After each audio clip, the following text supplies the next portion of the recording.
Здравейте, пичове, аз съм Слави и в това видео бих искал да говоря за последните така леко скандални новини около Tekken 7 и това прословото DLC 13, което предстои да излезе за играта, в което ще има много подробна фрейм дата и повече опции в Practice мода. А, така ще опитам да направя видеото не особено дълго, като в края на видеото, пичове, ще чета отново туитове на японски език, свързани с това DLC 13. Аз писах на Накато-сан от тима на Текен и той ми отговори едно нещо, което ще прочета и ще преведа за вас. За хората, които не ме познат, тъй като доколкото виждам и разбирам, има някакви нови хора, които играят Tekken в момента, които не знаят кой съм и с какво занимавам. Аз казвам Слави, работя с Bandai, EA и още много други компании в България за популяризиране на някакви игри. Раздавам също така промо копия на нови предстоящи игри, помагам на контент креатори и на всякакви други хора, които се занимават с популяризиране на японски, нали, видеоигри в България основно. Като тези ми отношения с компанията по никакъв начин не означава, че не мога да имам собствено мнение в каквато си искам посока. Единствените неща, които не мога да правя, са да издавам някаква информация, свързана с някакви игри, която информация все още не е публична, но имам право извън това да говоря каквото си искам. И това цялото нещо го казвам, за да така постеля положението, при което тук ще критикувам малко тима на Текен за начина, по който направиха тази презентация. Това се случи по време на един турнир, който беше сега изминалия уикенд. Това беше Tokyo Tekken Masters. Долу в линка на описанието и в първия коментар ще включа както видео за целият турнир, така и видео конкретно за тази презентация, в която бяха Харада Кацухиро, очевидно, Майкъл Мъри и Накато-сан, за който споменах в началото. И тази презентация беше малко хаотична и на първо място имаше... Те не се бяха разбрали много добре за какви неща ще говоря. Според мен имаше много неща, които останаха непреведени по време на презентацията. И също така искам да дам малко исторически контекст за тия неща, тъй като мисля, че голяма част от хората в света, както и нали, тези по-нови играчи в България, може би не знаят за тия неща, но по принцип сигурно сте видяли в демонстрацията, че имаше нали, тази опция, в която цветовете на героите се променят, нали, когато примерно един герой удари друг герой блокира и се смеят цветовете и се появят червени и сини цветове. И това нещо сега в Tekken 7 специално ще се появи за пръв път с това DLC 13. Така, значи много е важно да знаете и да разберете, че по принцип, ако имате сезон 3 на Tekken 7, DLC сезон 3 струва 48,90 лева, нали? Тогава всички тия неща, включително и този допълнителен контент, който ще струва скандалните, нали, там $4, ако имате сезон 3, всички тия неща са фри за вас. Тези $4, която цифра, между другото, още не е финално решена от тима на Tekken. Това беше казано по време на презентацията 2 или 3 пъти. Това съдържание ще се плаща само за хората, които нямат сезон 3. Ако имате сезон 3, всичкия контент в цялата таймлиния, нали, на DLC сезон 3, нали, за Фина, след това Лерой Смит, който излиза, зимата и така нататък, всичкия контент плюс това DLC 13 ще са фри за вас. Това с цветовете обаче, както и редица от тия функции, една от другите функции, между другото, ще възможността да си сейвате реплей директно вътре в играта. Другото нещо, което те не казаха и не обясниха достатъчно добре и според мен имат за какво да търпят критика в това отношение, голяма част от тия неща хора ги имаше в предишните части на играта.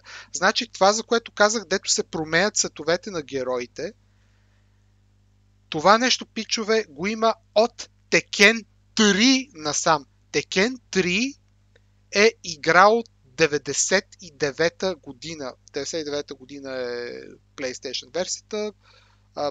Някакви аркейд версии и така нататък, с тях сигурно са дори от още по-отдавна, но PlayStation 3, на PlayStation 1, извинете, ако си пуснете Tekken 3 и отидете на Practice, там има една опция, която се казва Hit Analysis, извинете, и съм 90% сигурен, че това нещо го имаше още от тогава. В смисъл, казвам, че го имаше още тогава, защото аз съм играл Tekken 3. И тези опции, това, което се променя с цветовете на героите, което ви подсказва дали герой е уязвим или не е уязвим, те неща не се появяват с Tekken 7 за пръв път. Нали? Така че според мен този контент трябваше да го има в играта от самото начало. Що се отнася до опциите с реплеите, това също го е имало в предни части на Tekken.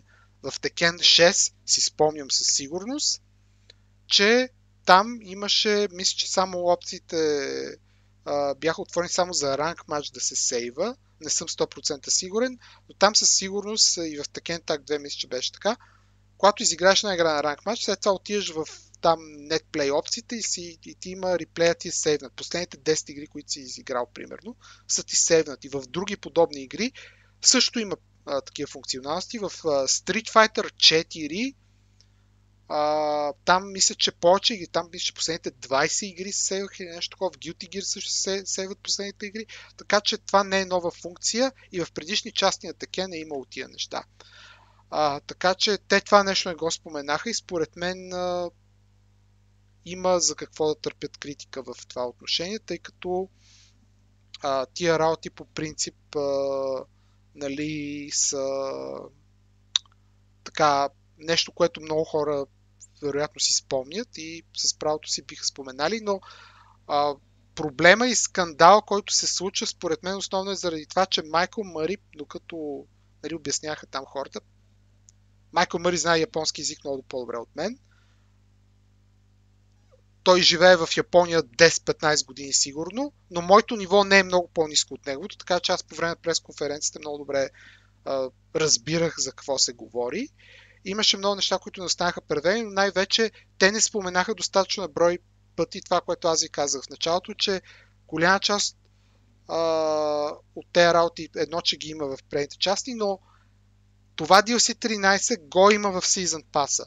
Значи, хора, които са толкова фенове на играта, че да играят от конзолния и релиз и PC, да, добре, окей. От 2017 година до 2019 година, по всяка вероятност тия хора са по-добре или вече са си купили Season Pass-а, или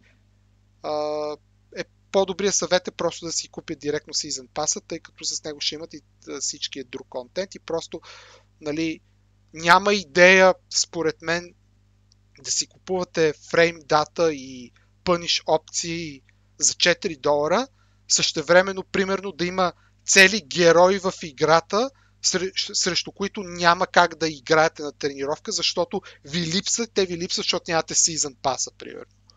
Или, примерно, трябва да си купите фрейм датата и това. Фрейм дата има отделно, между другото, с всякакви други тулове и те фрейм дата за много файтинг игри има от супер много време. Но, примерно е така си купувате тия неща на части, според мен е доста безмислено, защото нали, ако имате фрейм дата, пък нямате някакви герои от каста, пак се с disadvantage и нали, примерно, ако някой си вземе за фина и ви игра, виждате, че много турнирни играчи, не много ден, но част от топ турнирните играчи играят с Зафина. Нали, говоря за извън България, разбира се. Така че, примерно, ако не знаете как се играе за Зафина, имате фрейм дата с някакви други герои, това няма ви свърши работа, ако искате да сте по-добри. Така че просто трябва да имате Season Pass-а. 50 лева, 48,10 според мен е окей цифра за това нещо, като си има предвид, че по принцип знаете, че то Season 3 изобщо първоначално не е било предвидено да го има. Също се отнася и за втория сезон на Soul Calibur 6, между другото, която ми е също супер любима файтинг игра. Част от другите неща, които имаше в презентацията, които отново не бяха преведени, Харада-сан каза, и той е много прав за това нещо, и моето мнение е също по този въпрос, много преди нали, изобщо нали, той да говори за тия неща публично. Той каза, аз първоначално бях против това да има фрейм дата в играта.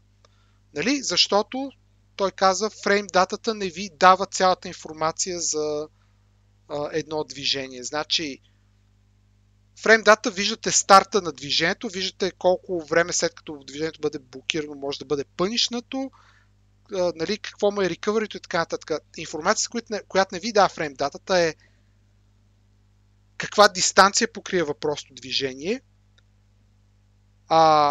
каква позиция на тялото, в каква позиция на тялото застава героя, докато прави съответното движение, от коя посока идва удара също така и всякакви други, как се променя разстоянието между героите, нали, това нещо го спомена няколко пъти, което пак не беше преведено, как се променя разстоянието на героите, когато единия герой прави съответния удар. И всички тия неща не ги пише фреймдата. Фреймдатата е, според мен, просто по-конкретен начин да се обясняват някакви неща, но това със сигурност, и това вярвайте ми, ви го казвам като човек с много опит в тия неща, фреймдата няма автоматично да ви направи по-добри играчи и със сигурност не ви гарантира, че ще биете хора, които не знаят фреймдатата. Най-добрият българин играч на играта говори за тия неща по много по-групи, директен начин от мен. Нали? Той 100% не си знае фреймдата за героя, той също играе играта от Tekken 3 и ако не го питате това движение колко време е такова, той ще ви каже нещо от рода на това са пълни глупости, айде в картофите или нещо такова. В смисъл, да, тия неща са важни, но няма да ви спечелят игрите автоматично и не трябва да се захласате по тях супер много. Харада-сан каза нещо подобно. Нали? Друго нещо, което беше казано и което аз искам също много да го натъртя, тъй като виждам, че много хора в англоговорящия интернет го повтарят и говорят на Изус. Хора, не може да сравнявате броя на движения в Tekken с Street Fighter или Mortal Kombat, примерно. Или дори Dead or Alive. В Tekken 7, извинете, има 46 героя. Има 46, сега в момента има 46 героя в тази игра. Кума, който е герой, Кума е в мъжки род, нали, мечката, пандата е женското. Кума, който съм 99% сигурен, че е героя с най-малко движение в команд листа. Кума има над 100 движения в команд листа. Нали? Като си пуснете играта на PlayStation 4, шегувам се, това беше такъв trash talking plug, като си пуснете играта, на която платформа там играете и разгледате команд листа, без да гледате нали, семпъл комботата там, Кума има над 100 движения в команд листата. Лей, примерно, е със сигурно най-много. Лей има над 170 движения в команд листата, като това дори не са всичките му движения. Той има още поне 10-15 скрити начина да влизате в петте животински стила и в някои от другите му стойки и така нататък. Има супер много неща, които не ги пише в команд листата. И това да се опише фрейм датата и пъниш опциите за игра, където има 46 героя, като героя с най-малко движение в команд листа е само с 100 движения, това не е също като да направиш фрейм дата за Street Fighter, герой в Street Fighter 5, или в Mortal Kombat 11, или дори в Dead or Alive. Dead or Alive, между другото, Season Pass 3 при тях струва, както казах, 160 лева, а това е Season Pass 3. Season Pass 1 и 2, те пак са по 130-140 лева. Нали, микротранзакциите в Dead or Alive са безумни, те бият всички други файтинг игри по 10 и даже днеска официалният канал на Dead or Alive в Twitter беше поснал, че тяхната фреймдата е фри, долу някакви хора ги бяха нахранили. В Dead or Alive 5 Final Round, между другото, като отидете в PlayStation 4 там опциите в стора, където с DLC-та, броят на DLC-та е над 1000. така че Dead or Alive нямат право за мнение по тази тема. Но да, това е важно нещо, което исках да кажа, пичове. Просто в Tekken има адски много движения. Има адски много герои с адски много движения. И описването на фрейм датата и пъниш опциите за всички тия движения и всички тия герои няма прецедент и аналог с другите файтинг игри, разбирате ли?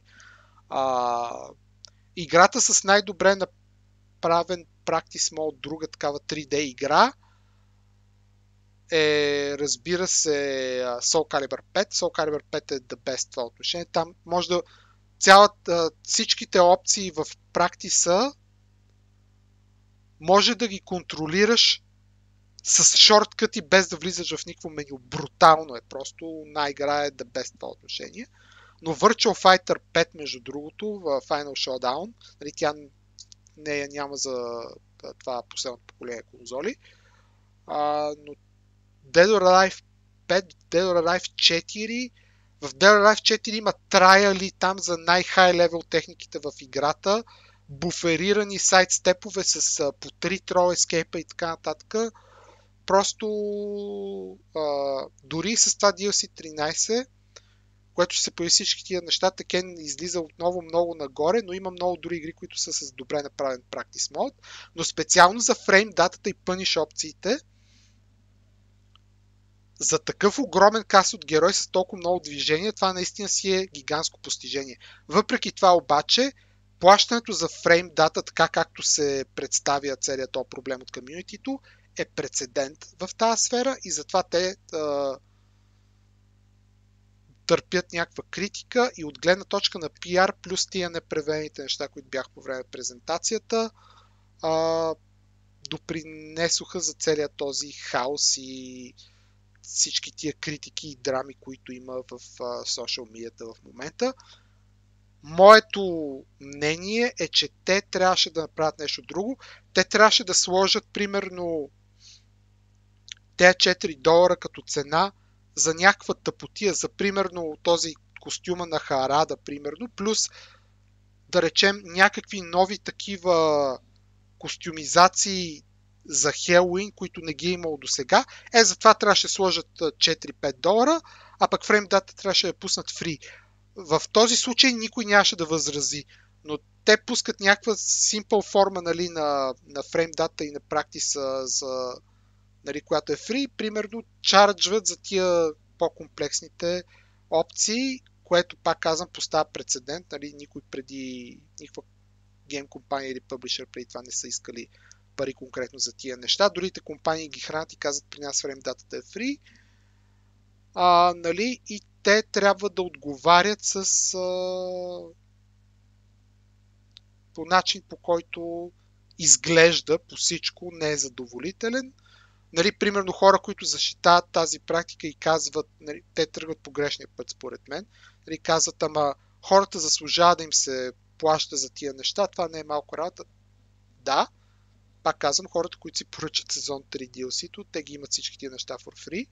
Играта се продава безпрецедентно добре на всички платформи, нали, така че не е като тази игра да не е направила супер големите кинти. И пак казвам, има допълнително DLC съдържание, този сезон 3, за който хората така или иначе си плащат допълнително, разбирате ли? Така че да, това беше на остана непревено, че Tekken е игра с супер много движения и слагането на фрейм дата всички тия неща изиска много повече усилия, отколкото за другите игри. Друго нещо пък, което беше грешно преведено и пак казвам, Майкъл Мъри знае японски по-добре от мен, но в случая той там сбърка на едно място. Когато се променят цветовете на героите, когато героите стават с силно червен или силно син цвят, там на Катсан казва Ироа Коко ни наримас или нещо такова. Това Коко в случая, което той го каза там, това идва от кой. Кой става на Коко. Това означава, че цвета става наситен, а не че цвета става черен. Няма в тия промените на цветовете, няма това героя да става на черен цвят, както видяхте. И пак казвам, това го има в предни части на Текен също. Това Коко, за което ставаше въпрос, това означава, че цвета на героя става наситено червен, за да покаже, че герой е по-уязвим след някаква атака, или наситено син, за да покаже, че герой е с по-голям адвантедж в фреймовете след някаква атака.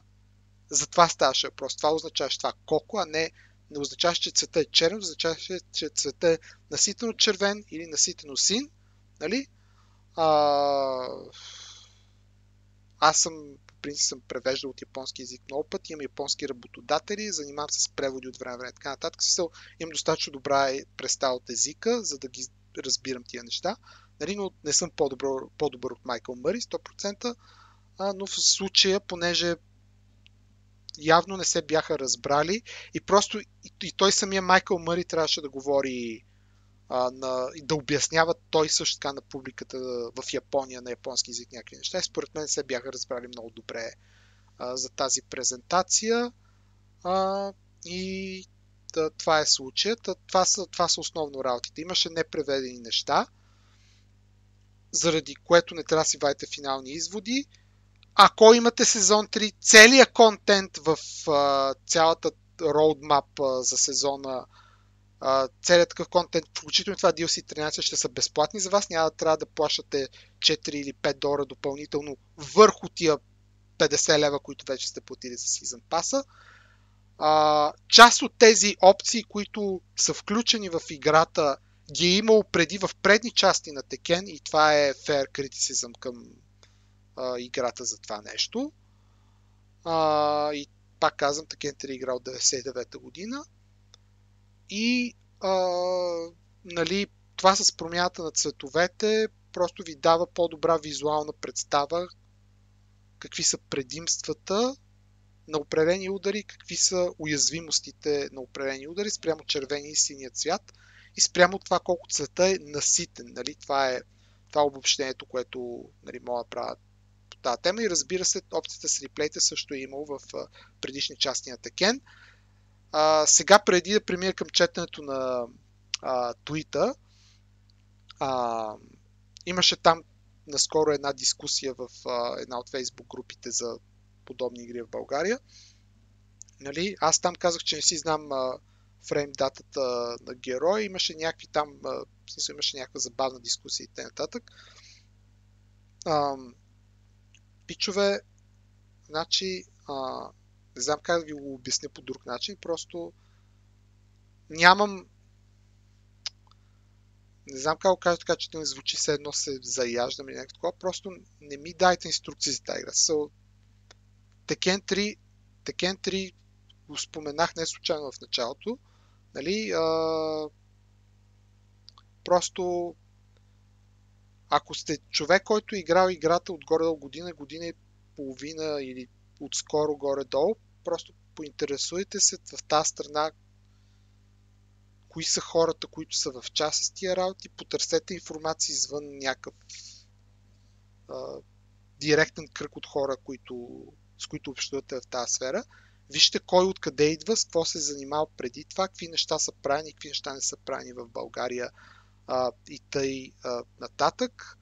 Просто аз не съм активен играч на играта в момента, защото аз занимавам с много игри и много компании. Игра при Cold Vein в момента помага много на контент креатори и в това отношение, между другото, ако искате да правите каквото и да е нещо свързано с Tekken, с някакви японски игри и така нататък, просто свържете се с мен, ще намеря начин да ви помогна, ще намеря начин да ви съпортна с колкото и малко нещо да е.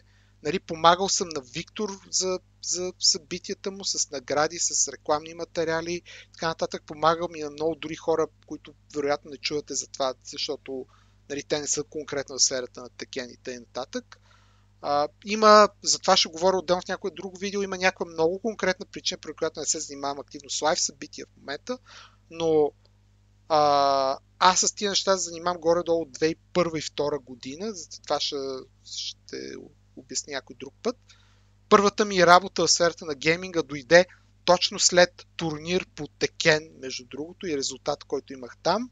запознах с един човек, който искаше да прави клуб за PlayStation, останалите неща са история и така нататък. И беше, нали, много приятни, позитивни спомени, свързани с Текен спрямо гейминг, кариерата ми, така да се каже, която имам. Така че, да, смисъл, харесвам играта, много просто не играя активно в момента, но със сигурност имам достатъчно опит в тия неща, за да знам какво се случва и просто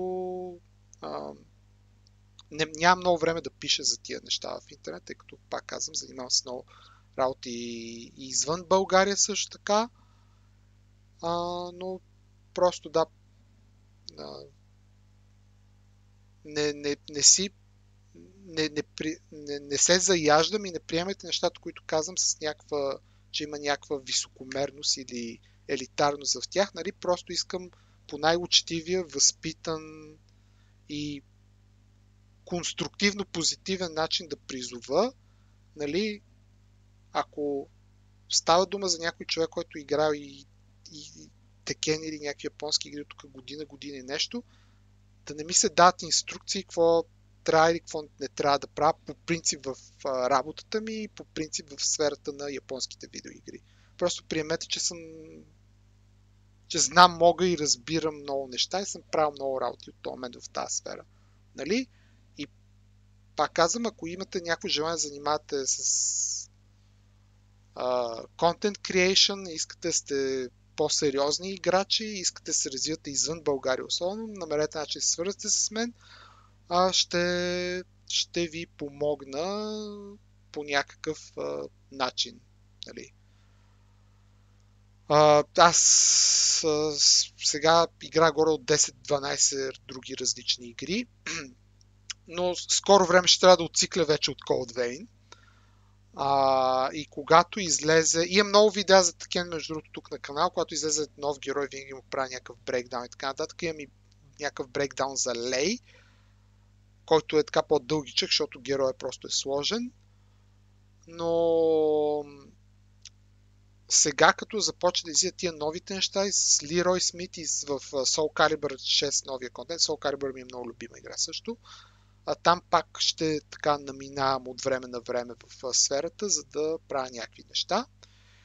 И така, надявам се това, което съм казал, да не е прозвучало обидно за някой. И ако имате някакъв въпрос или нещо има нужда за доизясняване, пишете ми лично съобщение в Facebook или в Discord или където прецените за добре. Ако не ви отговоря веднага, не съм ви игнорнал, просто се занимава с някакви други неща и ще get around to it at some later point.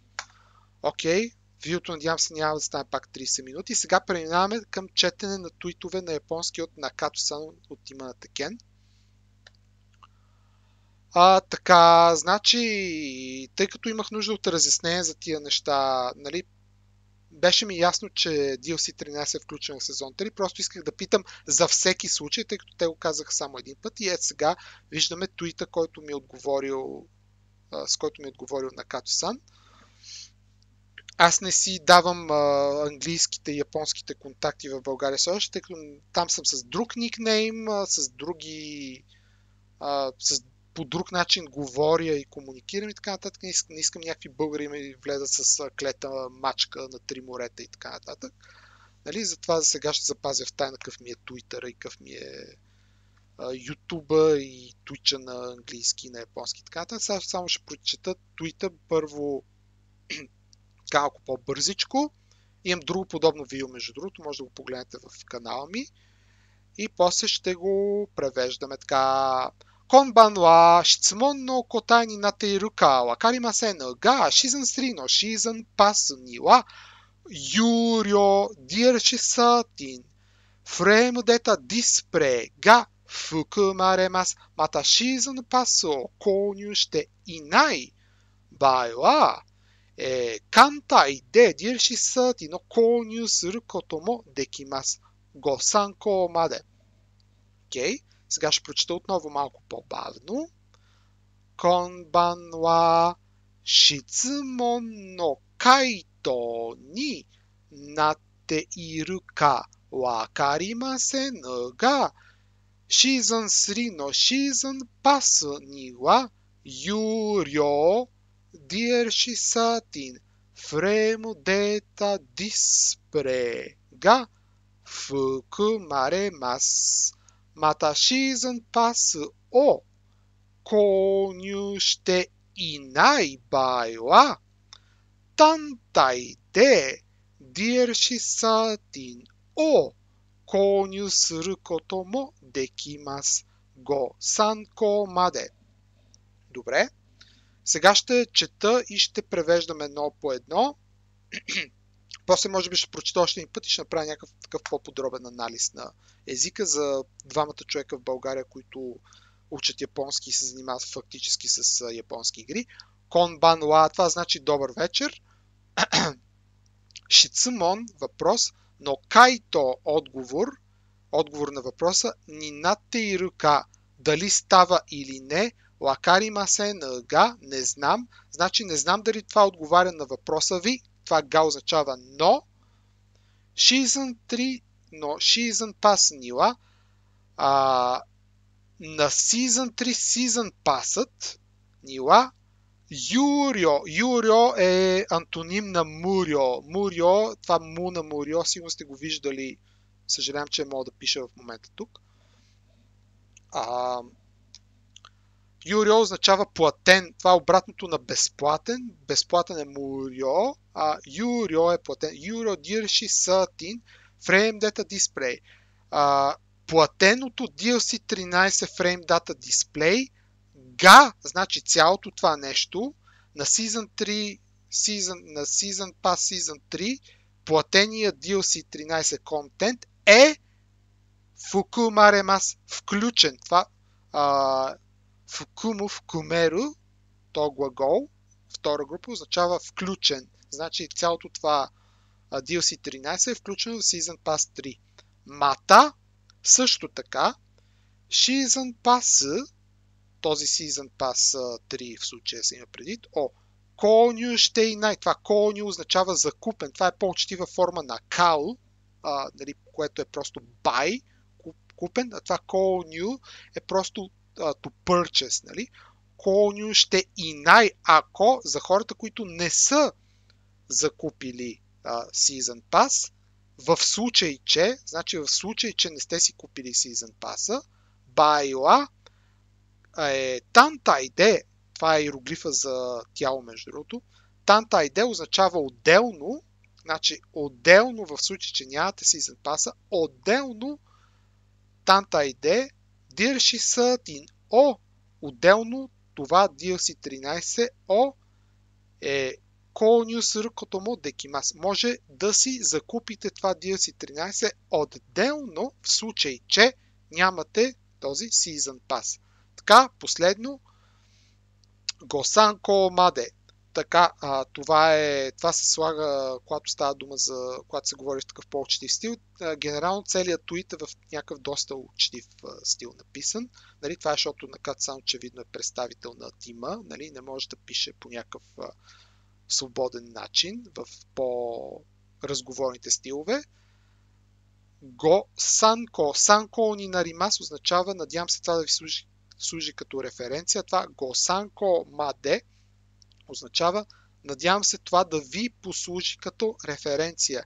Или иначе казано, това означава това, което вероятно сте виждали в мейли, ако работите в сферата на маркетинг, комуникация и така нататък. Това е така нареченото FYI, или иначе казано for your information, нека да го видим пак. Госанко Омаде или Госанко Омаде ни го пишат в официалните мейли. Да, това е твита от Накато-сан, в който той каза нещо, което според мен трябваше да бъде казано много повече пъти по време на самата презентация. Така или иначе, мисля, че когато излезе фактическия нов контент, хората ще се зарадват.